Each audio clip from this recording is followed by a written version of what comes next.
Last time on Shadow Piece, the battle between the Iron Maiden Bronya and the Prince of Elbaf Loki started. At first the female giant struggled to do anything besides just showing her incredible power by destroying the arena. Loki's powers somehow allowed him to disappear from anyone's sight, so hitting him was nigh impossible. Some of the viewers already accepted that this would be a one-sided fight. Others even called it unfair and unhonorable what Loki was doing. But while all of this was going on, Bronya herself never gave up, concentrating on every small detail of the attacks until her mind hyper-focused and she reached a new level. One thing was clear. She couldn't react fast enough to stop the currently incoming attacks. If only there was some way to get a better grasp on where the attacks are coming from. And that's exactly what she did, from that point onwards. At first the input from the Advanced Observation Haki's future sight was overwhelming, but after getting hit a couple more times the vision started to clear up. Confident in her newfound abilities, Bronya activated her Devil Fruit powers. She has eaten a Paramecia type Devil Fruit called the Metal Fruit, turning her into a metal woman, and probably the giant with the toughest natural skin. With her eyes on the target, the Metal Woman predictably brings down her fist onto her enemy. Her scream shocked all of the audience as it came from the deepest parts of herself. Heavy metal rains down on Prince Loki. The cracks of the arena floor and some other things can be heard by everyone around. Concern for Loki and excitement for Bronya finally landing a hit are equally spread throughout the spectator seats. When people look up to their king, their own thoughts however shift very quickly. Odin is smiling. No, he's actually laughing.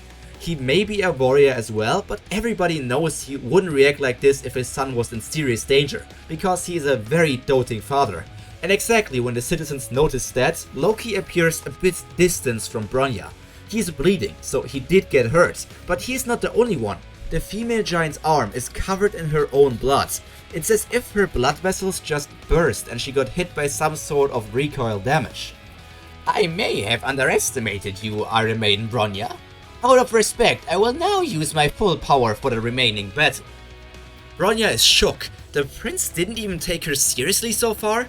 Only now that she has reached new heights, he's willing to go all out?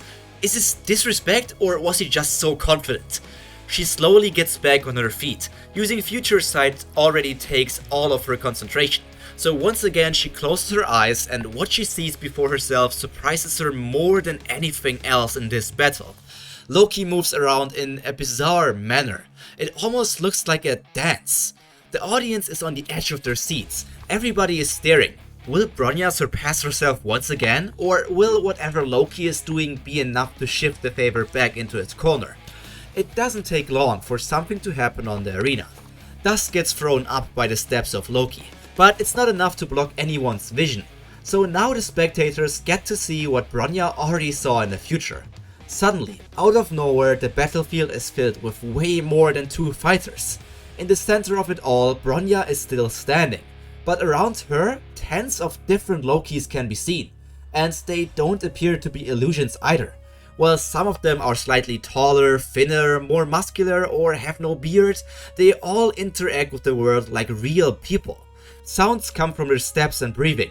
The rubble in the arena gets pushed out of their way as they walk, and it's all rather bizarre.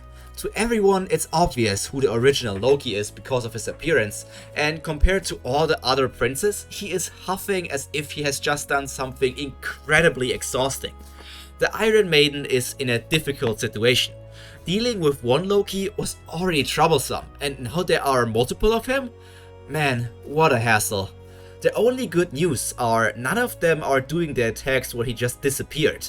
They just go in for normal close combat. Dodging and weaving, Bronya manages to evade most of the damage, and as time goes on she is certain about one thing. Only some of these guys are experienced in hand-to-hand combat. There are three valid strategies at this point. First, taking out the strongest of them to have an easier time later. Second, focus on the weaker ones and reduce their numbers. Or third, gamble that they will all disappear if she manages to defeat the main Loki. Considering her own stamina and that there could be a second battle waiting after this one, the third answer seems to be the only plausible option. Doing her best to knock the other giants away, she closes in on her target. But somehow, even without weapons, the Lokis manage to give her what seems to be cut wounds? All that through her metal skin, further enhanced by armor and haki. Whatever is going on is quite weird. Knowing the enemy's power is important in a battle, and until now, Bronya still has no idea what sort of devil fruit the prince has consumed. The distance between herself and the original Loki closes. This is an all-out attack, haki only in her fist, and that fist transformed into the hardest metal imaginable. Dreams and hopes are on the line. She can't even hear the children screaming for her. That is how deep in focus she is. With Future Sight in her hands, she minimizes the damage she receives while running. And then the time has come. A deep blue aura gets released from her left fist. A weapon of mass destruction is what she has on her body. And as soon as he is within reach, she lets it all out. Gigaton, impact! A speed fast enough to break the sound barrier. Her fist crashes into Loki's face, directly. No defense was made. More cracks can be heard, and those are ones of the nasty variety. While Bronya only hit Loki in his face once, it was enough to send him flying and destroy the surrounding area. A trail of destruction gets formed on the line Loki flies through, and everybody sees this as the Iron Maiden's great turnaround victory. But just barely, on the corner of the battlefield, one of the other Lokis catches the main one, the main body, and stops him from getting ringed out. Tch. Bronya clicks her tongue. You can save yourself with your little copy, Prince, but after this hit, there isn't much left in you anyways, I'm sure of that. Fighting words get thrown out. The female giant is sure about her situation. Nobody just casually walks out of a direct full hit from her Gigaton impact. It doesn't matter if they are a prince or the strongest Sea King. She's about to rush over to Loki to end it all, until she suddenly stops right in her tracks.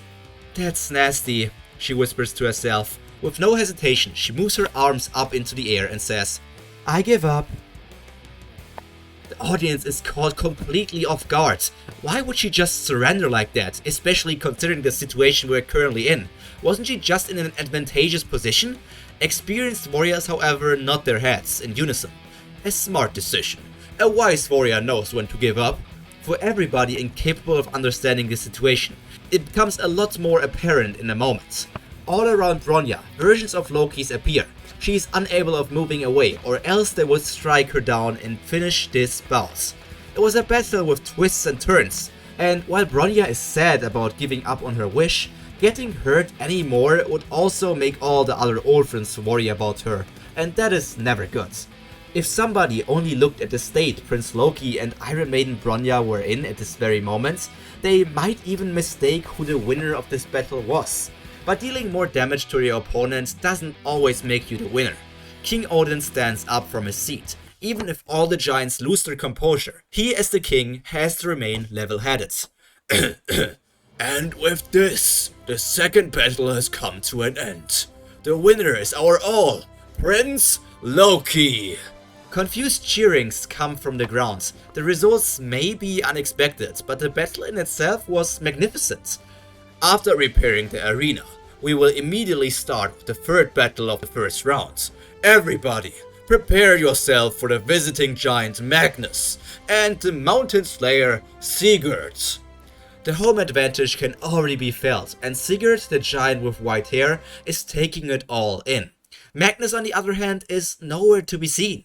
Has he run away, or did he never come to the arena to begin with? There is still some time left for him, and also for Sanji to prepare for his upcoming battle after this one. The Winter Solstice Festival tournament proceeds just as planned, and everybody is enjoying themselves. What will happen the next time on Shadow Piece? What do you think? Please tell me in the comments, because right now things are shaping up to be very interesting and bizarre. Because Loki is still a mystery to all of us. Bronya sadly lost, but there was just no way she could win against the monster that Prince Loki really is. So, what do you expect for the future rounds? For me, that's everything for today, so all that's left to be said is stay happy, stay healthy, and most importantly, stay cultured. Pyro, out. Bye!